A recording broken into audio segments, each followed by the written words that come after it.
warahmatullahi wabarakatuh. Alhamdulillah wassalatu wassalamu ala rasulillah wa ala alihi wa sahbihi wa sallama tasliman katsira, amma ba'd.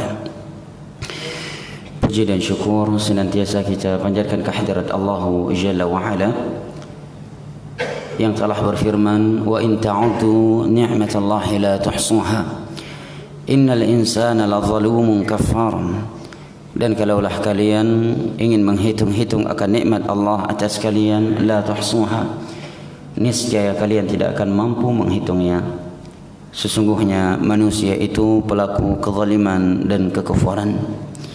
Kita memohon kepada Allah Jalla wa Ala yang telah memudahkan kepada kita salat subuh berjamaah agar menerimanya dengan sempurna di sisinya. Rabbana taqabbal minna innaka antas sami'ul alim. Salawat beserta salam senantiasa kita sanjung sajikan kepada Nabi besar kita, keluarga dan segenap sahabat-sahabat beliau ridwanullahi alaihim ajma'in, yang telah bersabda, inna athqalas salati 'alal munafiqin salatul isya'i wa salatul fajr walau ya'lamuna ma fihima la'atawhuma walau habwa. Sesungguhnya salat yang paling berat bagi orang-orang munafik adalah salat isya dan salat subuh. Dan kalaulah mereka mengetahui, memahami akan keutamaan pergi melaksanakan salat isya dan subuh, la'atawhuma walau habwa, niscaya mereka akan pergi melaksanakannya sekalipun harus merangkak-rangkak. Hadis riwayat al-Imam al-Bukhari dan Muslim dari Abu Hurairah radhiyallahu anhu. Jamaah yang dimuliakan Allah, rahimani wa rahimakumullah, pada kajian subuh hari ini setelah libur panjang di bulan Ramadan, sebagai kajian pembuka, insyaallah taala saya ingin mengajak diri saya pribadi dan jamaah sekalian untuk merenungi sebuah hadis Nabi sallallahu alaihi wasallam yang diriwayatkan oleh Imam Ahmad dari sahabat Nabi sallallahu alaihi wasallam yang mulia Abdullah bin Amr bin As radhiyallahu anhuma. Dan hadis ini disebutkan oleh Al-Imam Ibnu Katsir rahimahullahu taala tatkala beliau menafsirkan firman Allah yang berbunyi, ya ayyuhalladzina amanu taqullaha haqqa tuqatih wa la tamutunna illa wa antum muslimun, dari surat Ali Imran. Yaitu hadis Nabi sallallahu alaihi wasallam bersabda, man ahabba an yuzahzaha 'anil nar wa yudkhala al-jannah falta'tihi maniyatu faltudrikuhu maniyatuhu wa huwa yu'min billahi wal yawmil akhir wal ya'ti ila an-nas ma yuhibbu an yu'ta ilayh. Nabi sallallahu alaihi wasallam bersabda, barang siapa ingin yuzahzaha 'anil nar, diselamatkan dari neraka, wa yudkhalal jannah, dan ingin dimasukkan ke dalam syurga, maka syaratnya ada dua, kata Nabi sallallahu alaihi wasallam, faltudrikuhu maniyatuhu wa huwa yu'min billahi wal yawmil akhir. Hendaknya ketika kematian datang kepadanya, dia dalam keadaan memiliki akidah iman yang benar terhadap Allah dan terhadap hari akhir. Yang kedua, wal ya'ti ilan nas ma yuhibbu an yu'ta ilaih. Hendaknya dia memperlakukan manusia, bergaul dengan manusia dengan cara yang dia ingin, suka, senang diperlakukan seperti itu. Ini hadis diriwayatkan oleh Imam Ahmad dari sahabat yang mulia Abdullah bin Amr bin As radhiyallahu anhuma, dan dicantumkan oleh Al-Imam Ibnu Katsir tatkala beliau menafsirkan firman Allah, ya ayyuhalladzina amanu taqullaha haqqa tuqatih wa la tamutunna illa wa antum muslimun, dalam surat Ali Imran. Jamaah yang dimuliakan Allah, rahimani wa rahimakumullah, makna hadis secara global bahwa Nabi sallallahu alaihi wasallam di dalam hadis ini memerintahkan kita, umatnya yang ingin diselamatkan dari neraka dan ingin dimasukkan ke dalam syurga, agar ketika kematian datang dia dalam keadaan memiliki akidah yang benar, memiliki iman yang tepat, yang lurus. Dan yang kedua, agar dia memperlakukan manusia dengan cara yang ia senang, suka diperlakukan seperti itu. Kalau kita mau simpulkan, hadis ini berbicara tentang dua hal, hablum minallah wa hablum minan nas. Dari hadis ini para ulama menerangkan beberapa faedah. Yang pertama, urgennya pembahasan akidah. Pentingnya seorang mempertahankan akidah yang benar. Dan jangan sampai kematian datang kepadanya dalam keadaan dia memiliki akidah yang rusak. Karena masalah akidah adalah masalah yang sangat dasar dan cukup fundamental di dalam Islam ini. Oleh karenanya Nabi kita sallallahu alaihi wasallam selama 13 tahun di Mekah, beliau belum memerintahkan masyarakatnya untuk melakukan syariat Allah Jalla wa Ala yang sifatnya ibadah eksternal. 13 tahun yang beliau benah adalah masalah akidah.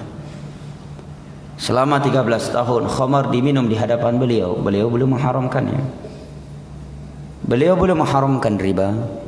Beliau belum memerintahkan salat dengan sempurna. Beliau belum memerintahkan ibadah puasa, ibadah haji, ibadah zakat. Judi belum beliau haramkan. Tetapi yang pertama kali beliau luruskan, beliau benahi di fase Mekah adalah akidah. Beliau terangkan kepada mereka pentingnya mentauhidkan Allah Jalla wa Ala dan bahayanya kesyirikan yang merupakan lawan daripada ketauhidan. Kemudian beliau terangkan kepada mereka prinsip manhaj dalam beragama, bahwa beragama itu mengikuti wahyu dari Allah Jalla wa Ala, bukan mengikuti hawa nafsu dan adat istiadat yang telah berlaku di setempat. Setelah itu barulah turun isi syariat Allah Jalla wa Ala yang bersifat ibadah eksternal satu persatu, dalam keadaan mereka sudah memiliki akidah dan prinsip beragama yang benar dan tepat, yang dengannya mereka mudah menerima dan menjalankan agama Allah Jalla wa Ala. Oleh karenanya Aisyah radhiyallahu anha menyatakan, andai kata awal dakwah Nabi sallallahu alaihi wasallam di fase Mekah telah menyatakan ini haram itu haram, maka tiada satupun manusia yang mau mengikuti beliau. Tapi tatkala yang pertama kali beliau tanamkan adalah masalah akidah, tauhid, prinsip beragama, maka lahirlah orang-orang seperti mereka yang telah kita ketahui, seperti sosok Abu Bakar, Umar, Uthman dan yang lain-lainnya. Bahkan kalau kita yang mentadabburi Al-Quranul Karim, maka akan kita dapatkan bahwa intisari dakwah mereka para nabi dan para rasul adalah masalah tauhid, adalah meluruskan akidah yang telah menyimpang agar mereka memiliki akidah yang benar, agar mereka mentauhidkan Allah, meninggalkan kesyirikan, dan agar mereka berprinsip dengan prinsip yang benar di dalam beragama. Allah Jalla wa Ala berfirman di dalam surat An-Nahl, وَلَقَدْ بَعَثْنَا فِي كُلِّ أُمَّةٍ رَسُولًا أَنِ اعْبُدُوا اللَّهَ وَاجْتَنِبُوا الطَّاغُوتَ. Dan sungguh telah kami utus pada setiap golongan umat manusia seorang rasul. Setiap mereka berkata kepada kaumnya, sembahlah Allah, beribadahlah Allah Jalla wa Ala semata, dan janganlah kalian menyekutukannya dengan sesuatu apapun. Janganlah kalian melakukan kesyirikan kepada Allah Jalla wa Ala. Jauhilah oleh kalian segala bentuk peribadatan yang disembah selain Allah Jalla wa Ala. Karena syirik adalah dosa yang dapat menghanguskan seluruh ibadah jamaah yang dimuliakan Allah. Tiada manfaat, tiada kebaikan pada seseorang yang melakukan syirik besar sekalipun dia ahli ibadah. Dia ahli salat, ahli zakat, ahli puasa, ahli sedekah, dan akhlaknya sangat mulia dengan manusia. Kalau dia pelaku syirik besar, maka dia akan merugi selama-lamanya. Kenapa demikian? Karena Allah yang telah menegaskan hal tersebut di dalam sekian ayat Al-Quran. Di antaranya adalah firman Allah yang tertera di dalam surat An-Nisa. Allah berfirman, "Innallaha la yaghfiru an yushraka bih wa yaghfiru ma duna dzalika liman yasha." Sesungguhnya Allah tidak akan pernah mengampuni dosa syirik, dan Allah akan mengampuni seluruh dosa-dosa di bawah kesyirikan bagi siapapun yang Dia kehendaki.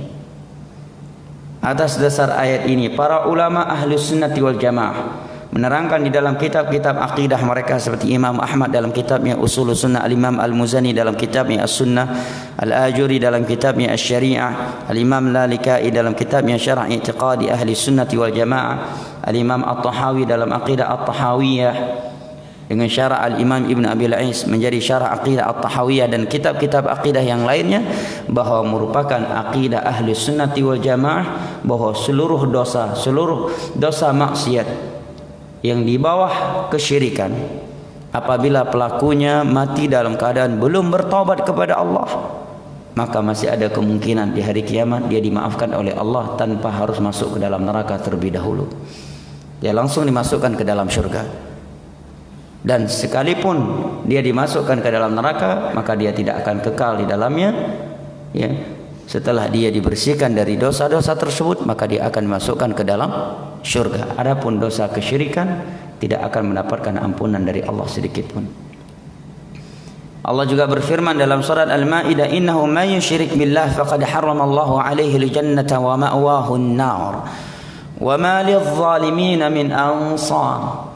Sesungguhnya barang siapa yang melakukan kesyirikan kepada Allah, maka Allah haramkan untuknya syurga dan tempatnya adalah neraka. Wa ma lidh-dhalimin min ansar, dan tidak ada yang mampu menolong orang-orang yang melakukan kesyirikan, para pelaku kezaliman. Dan pelaku syirik adalah orang yang paling zalim di muka bumi ini. Tidak ada yang paling zalim di muka bumi ini ketimbang mereka para pelaku kesyirikan. Ini vonis dari Allah Jalla wa Ala di dalam surat Luqman, di mana Allah berfirman, "Inna syirka la zulmun azim." Syirik adalah kezaliman yang paling besar. Maka manusia yang paling zalim di muka bumi ini adalah mereka para pelaku syirik. Karena Allah yang telah berfirman, "Inna syirka la zulmun azim." Sesungguhnya syirik adalah kezaliman yang paling besar. Allah telah mengancam dengan firman-Nya yang telah kita simak di atas tadi, dan juga dengan firman yang tertera di dalam surat Al-Isra. Innahu may yusyrik billah faka'annama kharra minas sama'i fatakhtafuhu at-tayr aw tahwi bihi ar-rihu fi makanin sahiq. Dzalika wa may yu'azzim sya'airallahi fa innaha min taqwal qulub.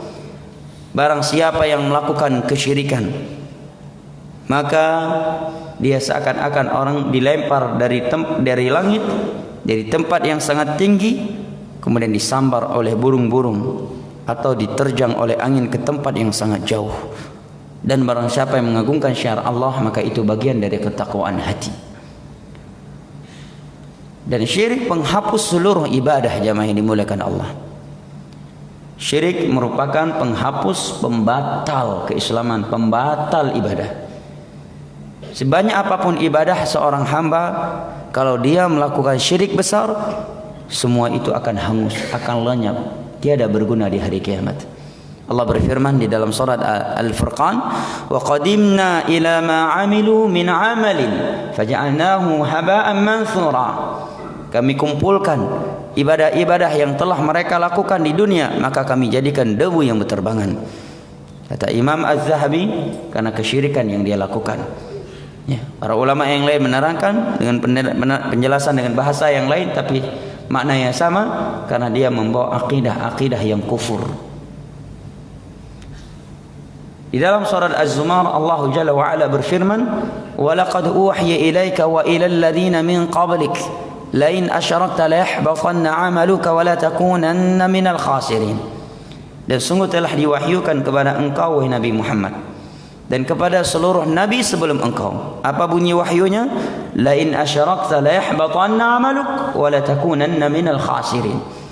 Jika engkau melakukan kesyirikan, maka seluruh ibadahmu akan hangus, seluruh amalanmu akan lenyap, dan kelak engkau akan menjadi orang-orang yang merugi di hari kiamat.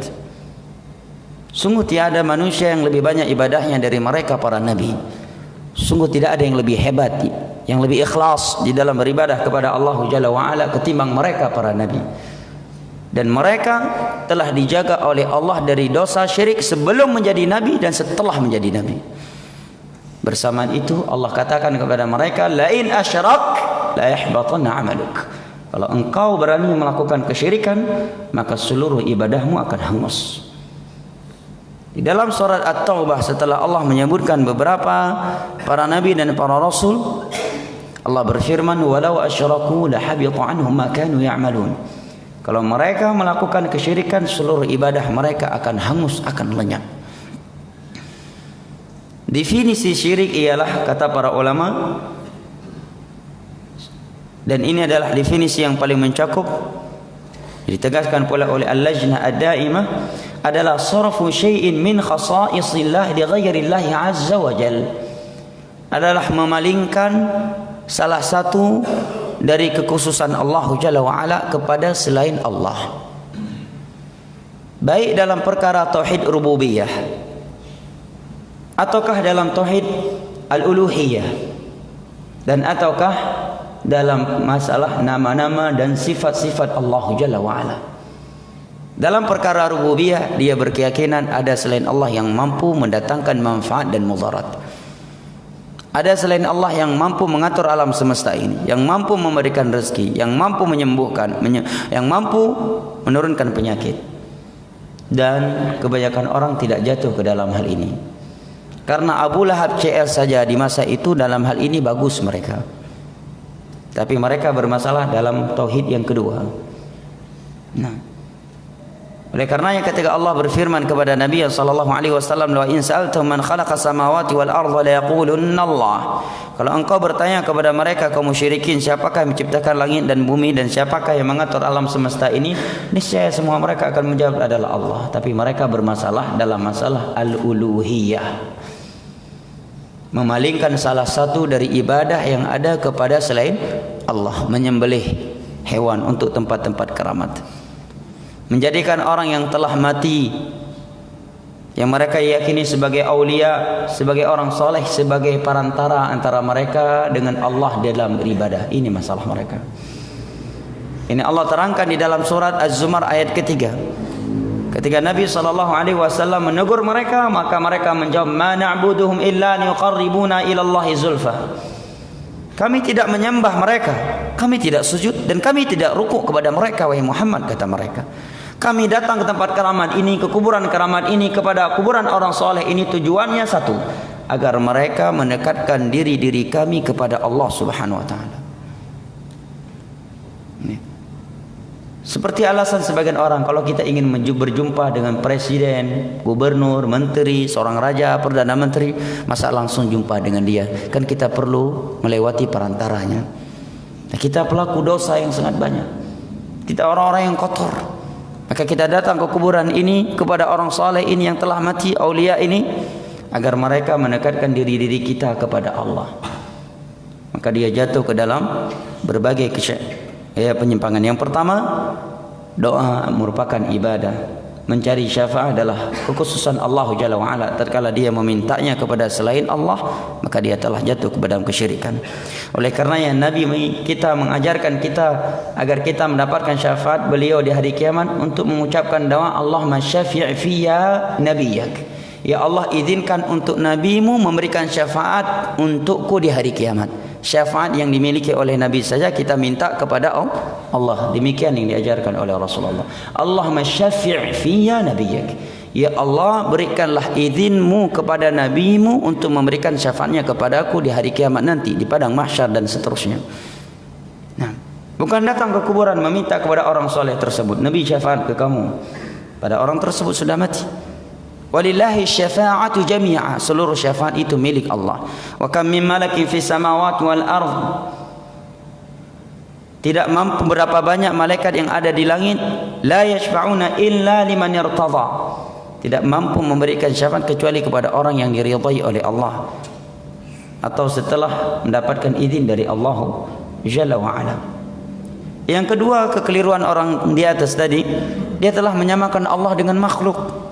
Makhluk karena kekurangannya, dia membutuhkan perantara antara dia dengan masyarakatnya. Adapun Allah Jalla wa Ala Maha mendengar, Maha melihat.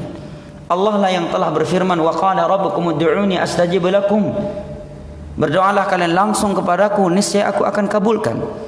Allah lah yang telah berfirman, wa idza salaka ibadi anni fa inni qaribun ujibu da'watad da'i idza da'an falyastajibuni wal yu'minu bi la'allahum yarshudun. Apabila hamba-Ku bertanya kepadamu tentangku, maka aku adalah zat yang maha dekat, akan mengabulkan doa setiap orang yang berdoa. Hendaknya mereka yakin bahwa aku akan mengabulkannya, dan hendaknya mereka beriman kepada aku agar mereka mendapatkan petunjuk. Tiada satupun hadis Nabi SAW, baik yang sahih ataukah yang dhaif, yang berbunyi kalau kalian berdoa datangi kuburanku. Misalkan doa kadu bak kuburan lung, ngebagah truk ba Allah. Tidak. Yang ada Nabi menyebutkan tempat-tempat dari seluruh pembahasan ayat dan hadis yang menerangkan sebab doa itu mustajab di sisi Allah. Tiada satupun ayat atau hadis yang menerangkan bahwa sebab doa itu mustajab tatkala seorang melakukannya di sisi kuburan orang saleh. Yang ada di waktu sahur sepertiga akhir malam antara azan dan iqamah, ya, di dalam sujud, ya, ketika dia sedang melakukan suatu ibadah mulia seperti wukuf di Arafah, ya, sedang tawaf, ya, di depan Ka'bah, di Multazam dan seterusnya. Dari seluruh ayat dan hadis yang menerangkan sebab-sebab doa itu mustajab di sisi Allah, tidak ada setengah ayat pun dan setengah hadis pun, jangankan yang sahih, yang dhaif pun tidak ada, bahwa di antara sebab doa itu menjadi berkah dan lebih mustajab di sisi Allah tatkala seorang melakukannya di sisi kuburan orang saleh. Nah, apalagi menitip doa kepada orang saleh, itu sudah syirik besar. Nih, menitip doa kepada dia. Nih, Allah Jalla wa Ala yang telah berfirman dalam surat Fatir, wa ma anta bimusmi'in man fil qubur. Engkau tidak mampu memperdengarkan orang yang sudah berada di dalam kuburan. Ini ayat Al-Quran dalam surat Fatir. Andai kata mereka mendengar dengan izin Allah, tetapi Allah terangkan hakikat pendengaran mereka. Walau sami'u mastajabu lakum. Andai kata mereka mendengar, maka mereka tetap tidak mampu mengabulkan permintaan kalian, karena mereka lebih butuh kepada doa orang lain. Mereka sedang diazab atau diberikan nikmat. Ada yang beralasan bahwa Nabi SAW lah yang telah bersabda, sallu alayya fa inna salatakum tablughuni haitsu kuntum. Bersalawatlah kalian kepada aku, niscaya Allah akan niscaya salawat kalian akan sampai kepadaku dimanapun kalian berada. Dalam hadis yang lain, barang siapa yang bersalat kepadaku, maka Allah kembalikan ruhku untuk menjawab salawat mereka tersebut. Maka jawabannya tidak ada sedikit pun penjelasan dari hadis tersebut secara tersurat atau tersirat agar menjadikan kuburan Nabi sebagai tempat berdoa. Hadis itu hanya menerangkan kepada kita agar kita bersalawat, selalu bersalawat kepada Nabi, dan dimanapun kita bersalawat kepada Nabi, salawat kita kepada beliau tetap akan sampai sekalipun kita berada jauh dari sisi beliau yang telah wafat atau di saat itu masih hidup. Ya. Oleh karenanya terjadi berbagai kejadian besar setelah Nabi meninggal. Banyaknya orang murtad di masa Abu Bakar, orang-orang yang tidak mau mengeluarkan zakat. Terjadi perang ini, perang itu di masa Abu Bakar, Umar, Utsman, Ali. Tidak ada satupun di antara mereka sebelum berangkat jihad, sebelum berangkat perang, sebelum berangkat haji, atau habis Idul Fitri, menjelang Ramadan dan seterusnya, datang ke kuburan Nabi dulu sallallahu alaihi wasallam, meminta, berpesan dan seterusnya. Tidak ada jamaah. Kenapa demikian? Karena itulah yang diperintahkan oleh Rasulullah sallallahu alaihi wasallam. Nabilah yang telah bersabda, la tattakhidhu qabri wathanan yu'bad. Ya, Nabi memohon kepada Allah, Allahumma la yutakhadh qabri wathanan yu'bad. Ya Allah, jangan sampai kuburanku menjadi situs kesyirikan. Yang suka menjadikan kuburan sebagai tempat ibadah, menurut berita Nabi Muhammad, adalah kaum Yahudi dan Nasrani. Apa buktinya? Buktinya hadis riwayat Imam Muslim dari Ummu Salamah atau Aisyah radhiyallahu anha. Nabi yang telah bersabda, laknatullahi 'alal yahudi wan nasara ittakhadhu qubur anbiya'ihim masajid. Laknat Allah kepada Yahudi dan Nasrani yang suka menjadikan kuburan para nabi mereka sebagai situs ibadah, sebagai tempat-tempat ibadah. Ini dari Nabi SAW. Hadis riwayat Imam Muslim. Nabi yang memvonis demikian, Nabi yang bersabda demikian. Beliau yang berkata, laknatullahi alal yahudi wan nasara ittakhadhu qubur anbiya'ihim masajid. Laknat Allah kepada Yahudi dan Nasrani yang suka menjadikan kuburan sebagai situs ibadah, sebagai tempat ibadah. Ini hadis riwayat Imam Muslim. Hadis Nabi SAW. Dan kalau kita membuka Al-Quran, membaca surat Al-Kahfi, akan kita dapatkan sebuah ayat yang menerangkan bahwa manusia yang pertama kali menjadikan kuburan sebagai tempat ibadah adalah kaum Yahudi. Itu firman Allah dalam surat Al-Kahfi. Allah yang berfirman, wa qala alladziina ghalabu ala amrihim lanattakhidanna 'alaihim masjida. Orang-orang yang menang, yang kuat di antara mereka menyatakan, kita akan membangunkan masjid, tempat-tempat ibadah di atas kuburan mereka. Ya, ini ashabul kahfi, karena anggapan mereka aulia. Begitu mati mereka ingin membangunkan tempat-tempat ibadah, karena tiada nama masjid untuk umat terdahulu, yang ada adalah gereja dan semisal dengannya. Ya, tempat ibadah. Ini kebiasaan Yahudi, kebiasaan Nasrani. Kok malah dijadikan sebagai situs Islami? Yang tidak mengindahkannya, tidak melakukannya, dikatakan ya Wahabi dan seterusnya. Dan ketika Fathu Makkah, Nabi mengutus Ali bin Abi Thalib untuk melakukan satu hal. Alla tad'a timsalan illa tamastah, wala qabran musyrafan atau musyrifan illa sawaita. Wahai Ali, aku utus engkau masuk ke Makkah. Semua patung yang disembah selain Allah, semua patung yang ada, pecahkan. Dan semua kuburan yang ditinggikan, ratakan. Tidak ada kuburan yang boleh tinggi lebih dari 1 jengkal di dalam Islam. Dan Nabi SAW, kata Jabir bin Abdullah, nahan Nabi SAW an yujassasal qabr wa an yubna alih. Nabi melarang mengkapuri, menamai kuburan dan membangunkan bangunan di atasnya. Ini aturan Islam, jemaah, bukan aturan dakwah tertentu. Ini bukan ideologi Yahudi, ini ideologi Islam, ini akidah Islam. Ayatnya jelas, hadisnya jelas. Dan itu prinsip agama yang ditanamkan oleh Rasulullah SAW. Sekarang menjadi situs Islami. Nah, pada ayat cukup jelas, hadis Nabi cukup jelas. Dalam mazhab apapun, ya, maka dosa syirik adalah dosa yang sangat berbahaya. Ya. Terlebih lagi dalam syirik uluhiyah, rata-rata manusia jatuh ke dalam hal ini. Atau banyak di antara manusia, mohon maaf, bukan rata-rata, maksud saya rata-rata di masa Nabi SAW. Kaum musyrikin di masa Nabi rata-rata jatuh ke dalam kesyirikan adalah syirik bagian kedua dalam masalah peribadatan, tujuan ibadah. Bukan dalam masalah pertama tadi, rububiyah. Menyembelih itu selain Allah. Nabi bersabda, man la'ana Allah man dzabaha li ghairillah. Laknat Allah kepada orang yang menyembelih selain Allah. Sembelih untuk laut agar tidak diganggu oleh penjaga laut dan seterusnya. Menyembelih untuk ini, menyembelih untuk itu. Ya. Yang ketiga adalah masalah nama-nama dan sifat-sifat Allah Jalla wa'ala. Nah, dia berkeyakinan bahwa nama Allah dan sifatnya itu sesuai dengan keagungannya Allah Jalla wa'ala sebagai Al-Khaliq, yang tidak dapat diperbagaimanakan dengan akal manusia, yang tidak boleh diserupakan dengan sifat atau nama makhluk, tidak boleh ditiadakan dan tidak boleh diselewengkan dari makna yang tersurat pada sifat tersebut kepada makna yang tersirat dengan bahasa ilmiah, mentawil atau mentahrifnya dari makna yang ada pada sifat atau nama tersebut. Ini aqidah asma was sifat. Naam. Kemudian yang kedua ada syirik kecil namanya. Syirik kecil dia memang tidak membatalkan Islam. Dia tidak mengekalkan pelakunya di dalam neraka Allah.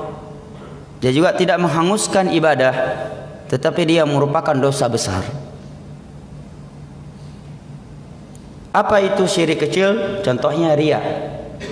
ingin didengar dan dilihat oleh manusia ketika beribadah dengan tujuan agar dipuji dan disanjungi oleh mereka. Kalau dia memperlihatkan ibadahnya agar manusia mengikuti dia dalam ibadah tersebut, adapun tujuannya murni untuk Allah, maka ini tidak masalah. Ini namanya memotivasi orang lain. Tapi kalau ada tujuan untuk dipuji dan disanjungi, ini namanya riya. Nabi bersabda, "Inna akhwafa 'alaikum asyirkul asghar." Yang paling aku takuti kepada kalian adalah syirik kecil. Para sahabat bertanya, apa syirik kecil wahai Rasulullah? Nabi menjawab, riya. Yusalli ahadukum fayuzayyinu salatahu lima yarahu ahad. Di mana salah satu di antara kalian salat, kemudian dia indah-indahkan salatnya karena ada orang yang lain yang sedang melihatnya. Ya. Dan masalah syirik kecil, riya ini jamaah bukan masalah sepele, masalah besar. Sampai-sampai digambarkan dalam riwayat yang sahih, dia seperti seekor semut yang hitam di atas lempengan batu yang tipis, di tengah-tengah malam yang sangat gelap dan turunnya air hujan. Siapa yang bisa mendeteksi di situ ada semut hitam? Seperti itu diibaratkan syirik kecil, riya itu. Oleh karenanya para ulama dahulu itu sangat serius dalam memperhatikan masalah ini. Sampai Sufyan Ats-Tsauri, gurunya Imam Syafi'i, beliau menyatakan, ma'alaitu syai'an asyadda 'alayya min niyyati. Tidak ada suatu perkara yang lebih sulit untuk aku luruskan daripada niatku, hati, tujuan ketika beribadah. Ketika keluar dari rumah dalam keadaan ikhlas, ingin ke masjid, salat semata-mata karena Allah. Begitu masuk masjid, jumpa dengan ini, jumpa dengan itu, dapat pujian dari ini, sanjungan dari fulan, bisa merubah tujuan pertama tadi ketika dia keluar dari rumah. Gak mudah jamaah. Berbicara tentang pentingnya ikhlas, bahayanya riya, semua orang mampu. Mudah. Bahkan terkadang syaitan memberikan kebisikan kepada kita di saat kita sedang membahas bahaya riya, di saat itu pula kita jatuh ke dalam riya. Oleh karena sebagian ulama dahulu menyatakan, aduhai kalau ada majelis setiap hari pembahasannya khusus masalah penting ikhlas dan bahayanya riya. Ada syekh majelisnya tiap hari itu aja pembahasannya. Setiap kali kita merasa hati sudah enggak benar, kita kembali lagi ke majelis beliau. Setelah itu kita keluar pergi lagi ke majelis-majelis yang lainnya, majelis hadis, majelis fikih. Nanti balik lagi ke majelis itu untuk mengobati hati kita. Karena oleh karena itu hati dalam bahasa Arab disebut dengan qalbun. Kenapa? Li'annahu inqalaba yanqalibu, karena dia mudah berbolak-balik. Dan Nabi menyebutkan riya itu lebih beliau khawatirkan kepada umatnya daripada dajjal. Kalau seorang bisa selamat dari riya, maka dijamin dia selamat dari dajjal jemaah. Karena riya jauh lebih berbahaya dan lebih dahsyat daripada dajjal. Dan enggak mudah selamat dari riya. Oleh karena Nabi selalu berdoa, Allahumma muqallibal qulub, tsabbit qalbi ala dinik. Tsabbit qalbi ala dinik. Agar seorang tidak bermudah-mudahan melakukan hal-hal yang mudah menjatuhkan dia ke dalam riya. Apa di antaranya? Di antaranya mudah memberitahukan, menampakkan, memperlihatkan kepada orang lain ketika melakukan suatu ibadah tanpa dia lihat ini tidak ada manfaat besarnya. Kecuali dengan dia menampakkan kepada orang lain, dia merasa aman dari riya dan dengan tujuan agar orang lain mengikutinya. Ini kalau dia bisa merasa aman dari itu, maka silakan, karena Allah berfirman dalam surat Al-Baqarah, in tubdus sadaqat fa ni'ma bih. Kalau kamu menampakkan sedekahmu, maka itu sebuah kebaikan agar orang lain motivasi. Ini hana tadi peng na yang lain hana mulai di tertur be akhibu yang lain pikut di memotivasi. Wa in tukhfuha wa tu'tuha al-fuqara fa huwa khair. Tapi kalau kalian menyembunyikannya tetapi kalian tetap memberikannya kepada fakir miskin, maka itu lebih baik. Nah, tapi kalau dia lihat kayaknya perbuatan dia tidak terlalu pengaruh. Apa contohnya jamaah? Ini selalu dicontohkan oleh ulama kita di masa kita ini, di masa kontemporer ini. Setiap kali mereka bahas ria, hampir setiap syekh yang saya hadiri majlisnya ketika membahas bahayanya ria, seringkali mereka mengingatkan kita dari bahayanya selfie. Selfie jemaah. Ya. Kita tidak memvonis setiap orang yang sedang selfie ria ini enggak boleh, tapi mereka menasihati. Ya, bahwa selfie itu sangat mudah menggiring seorang kepada ria. Kita tidak boleh memvonis setiap orang yang selfie ketika ibadah dia ria, karena masalah hati manusia hanya Allah yang mengetahuinya. Ya. Kalau ada selain Allah mengetahui isi hati manusia, berarti dia dukun, bukan wali Allah. Kalau enggak dukun, berarti dia mantan atau calon pasien rumah sakit jiwa. Karena Allah yang telah berfirman, "Wa laqad khalaqnal insana wa na'lamu ma tuwaswisu bihi nafsuh." Kami yang menciptakan manusia dan hanya kami yang tahu isi hati dia. Nabi aja nggak tahu isi hati manusia. Pada orang-orang munafik ada di belakang beliau, salat bersama beliau, umrah sama beliau, jihad sama beliau. Tapi Allah katakan, "Wa minal a'rabi munafiquna maradu 'alan nifaq." Wa minal a'rabi munafiquna wa min ahli al-Madinah maradu 'alan nifaq la ta'lamuhum nahnu na'lamuhum.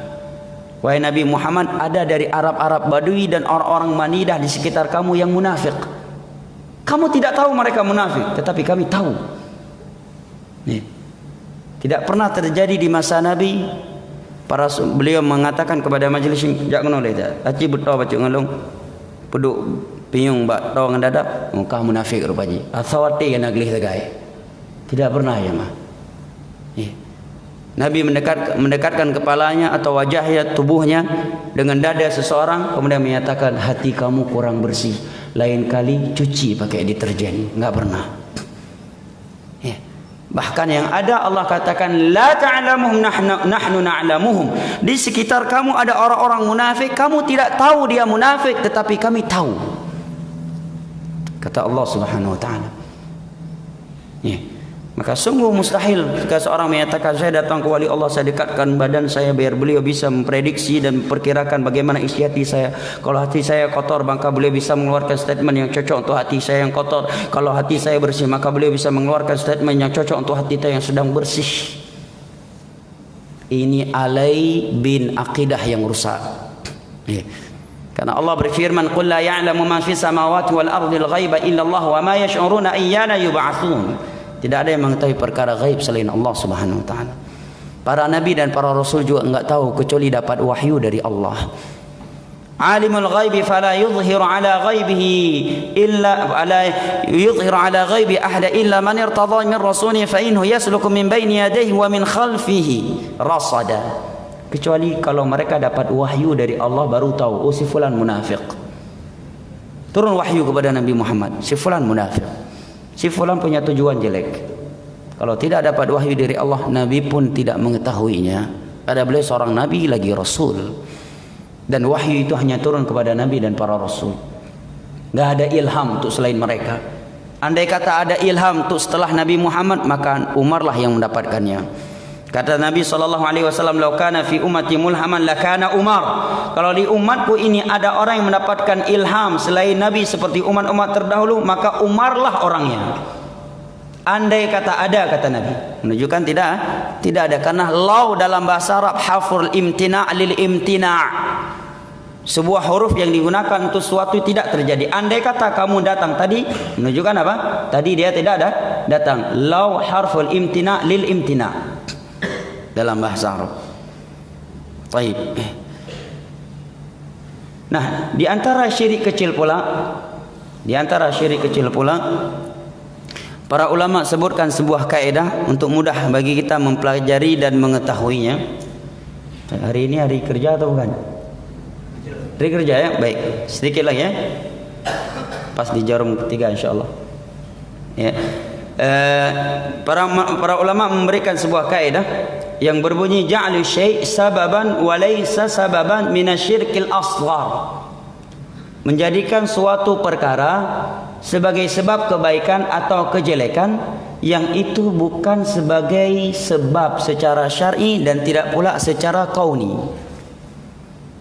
Ada terkadang sebuah perkara secara syar'i tidak disebutkan itu suatu sebab, tetapi secara kauni itu sebab. Maka kalau dia melakukannya, tidaklah mengapa. Contohnya, kita memukul paku dengan palu. Secara kauni memang paku masuk kalau dipukul dengan palu. Jika kita melakukannya maka tidak masalah. Tapi ini suatu perkara secara kauni tidak, bukan sebagai sebab, secara syar'i pun tidak. Kemudian dia meyakini sebagai sebab keberkahan, sebab kebaikan, maka ini menjadi syirik kecil. Dari sisi mana syirik kecil? Dari sisi dia telah memposisikan dirinya seperti Allah Jalla wa'ala di dalam menentukan suatu perkara sebagai suatu sebab. Apa contohnya? Nabi berikan beberapa contoh di dalam sebuah hadis yang diriwayatkan oleh Imam Bukhari dan Muslim dari Abdullah bin Mas'ud atau Abu Hurairah radhiyallahu anhu. Beliau bersabda, la adwa wala tiyarata wala safar wala hamah wala naw'a wala ghaula. Tidak ada penyakit yang menular sendiri tanpa izin dari Allah. Wala tiyarata, tidak boleh beranggapan sial dengan seekor burung dengan cara apapun, di antaranya adalah cara jahiliyah. Kalau mereka ingin melakukan suatu safar jauh atau buka usaha, maka mereka melepaskan seekor burung terlebih dahulu. Kalau burung yang mereka lepaskan terbang ke arah kanan, maka mereka beranggapan baik. Nyoget dan daji, jit daja, jit datubit. Tapi kalau burung yang mereka lepaskan terbang ke arah kiri, maka mereka beranggapan sial. Atau dengan suara burung. Wala safar, tidak boleh beranggapan sial dengan bulan safar. Ya, bahasa yang orang Aceh belin safar, belin su'um, dan ini masih ada pada sebagian masyarakat kita. Orang jahiliyah beranggapan belin safar, bulan safar adalah bulan sial. Kalau buka usaha besar jangan di bulan safar, menikah jangan bulan safar, karena belin su'um, belin hanagat. Ini akidah jahiliyah jemaah. Badanya matangna sebagian orang, matang pertahankan. Hal ini demikian. Wala hamah, tidak boleh beranggapan sial dengan burung hantu. Mereka beranggapan kalau ada burung hantu singgah di sebuah rumah, mereka beranggapan akan ada orang mati di dalam rumah itu, atau akan orang musibah besar menimpa rumah tersebut. Ini juga masih ada pada sebagian kita. Atau dengan contoh yang lain, keleng, elang. Ada hujan rintik-rintik di siang hari, ada elang. Nyan ujin urang mati pak gedepun gaan nya ujur mati nam berapa wahyu dari Allah atau dukun ujin urang mati paidang keleng berarti kampungnya na urang mati. Subhanallah. Wala ghaula, tidak ada hantu yang bisa membahayakan manusia tanpa izin dari Allah. Hantu, ya, apabila dimaksud dengan kalimat hantu adalah penjelmaan dari syaitan, maka ini ada, dan itu dengan izin Allah. Tetapi mereka tidak mampu melakukan apapun yang membahayakan manusia kecuali dengan izin Allah. Adapun jika yang dimaksud dengan kalimat hantu adalah ruh manusia yang gentayangan, maka itu akidah Abu Lahab CS. Itu akidah jahiliyah, tidak ada ruh yang gentayangan. Apalagi buat ritual peintat ruh pemerengaran, ritual peintat ruh. Sebagian tempat miana orang mati mepak bersimbah darah, maka na ritual peintat ruh. Baca-baca tertentu, orang tertentu yang melakukannya, gejuk pulang ruh bak keluarga, baik sampai iplong kuno iplong gede ilok bagom tu. Dan itu ada di beberapa tempat yang andai kata tidak menimbulkan fitnah, kan saya sebutkan. Bahkan terjadi gempa kemarin, ya, di suatu tempat, ya, kita kira orang luar Aceh, peh-peh batai, teng tampil membaca-baca, membaca bacaan-bacaan tertentu. Pai dia tadi ke bahasa Aceh, pai tadi yang baurina peintat ruh, gecak ruh, gepulang bak keluarga baik sampai tamang iganggu go.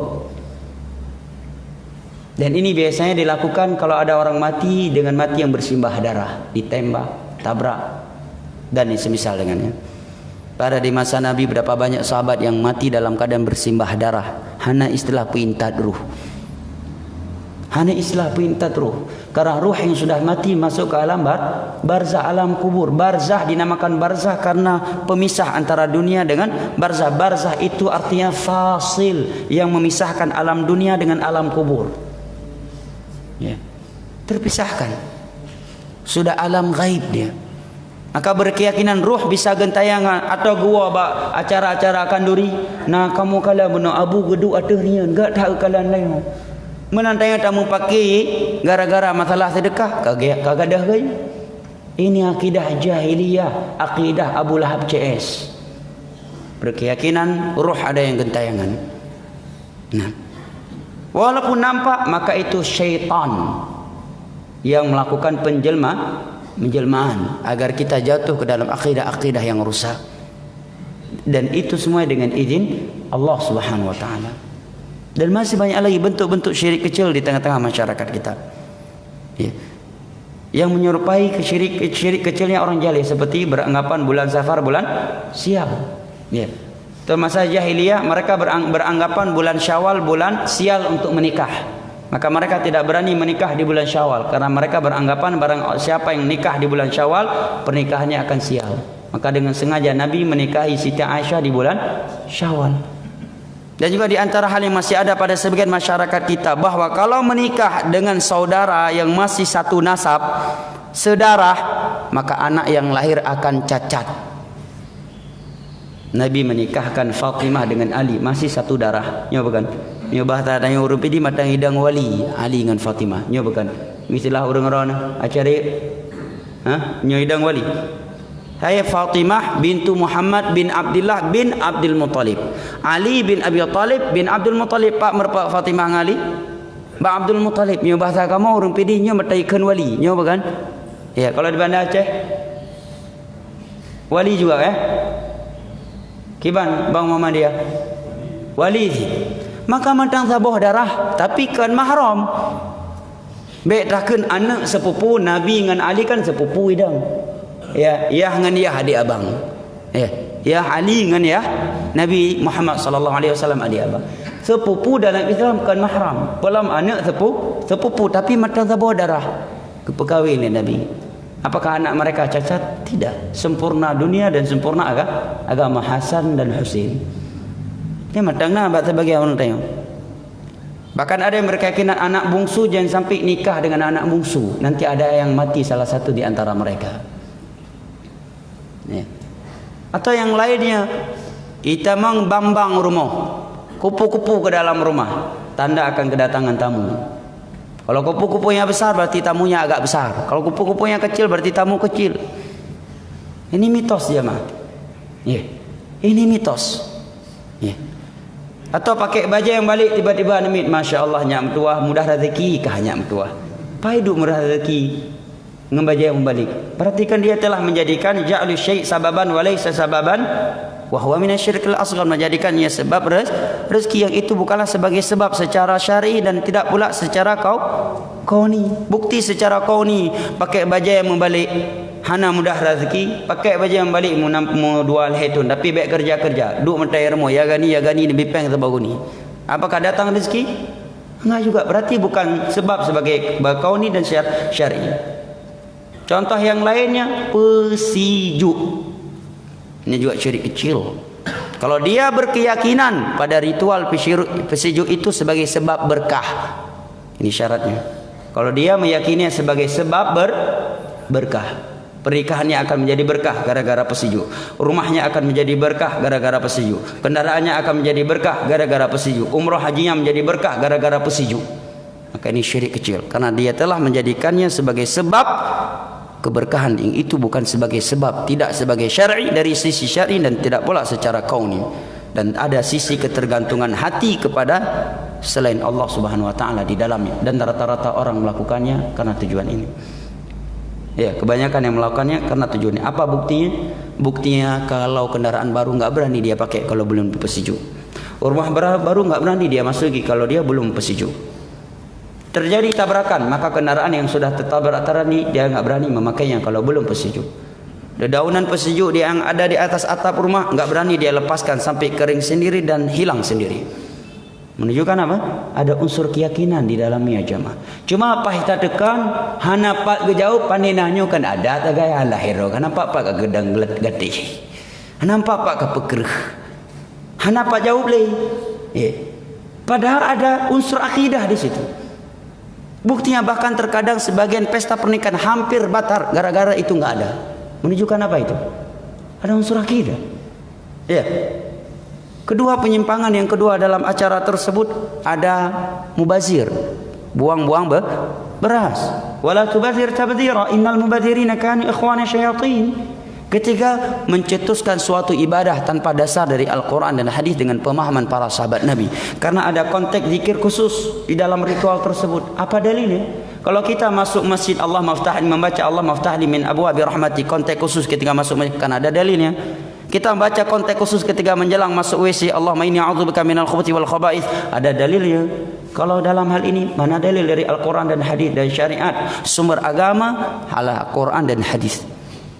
Dengan pemahaman mereka para sahabat Nabi, cabang dari itu adalah ijma' atau qiyas yang mu'tabar, yang sahih. Yang keempat, adanya sisi keserupaan dengan kebiasaan Hindu dan yang semisal dengannya. Dan Nabi bersabda, man tasyabbah biqaumin fahuwa minhum. Barang siapa yang menyerupai suatu kaum, maka dia bagian dari kaum itu. Nah, wallahu a'lam bishawab, karena ini hari kerja saya kira sampai di sini, lebih dan kurang yang saya mohon maaf. Wabillahi taufiq wal hidayah wa sallallahu ala nabiyina Muhammad wa ala alihi wa sahbihi wa sallam wa akhiru da'wana anil hamdulillahi rabbil alamin. Wassalamu alaikum warahmatullahi wabarakatuh.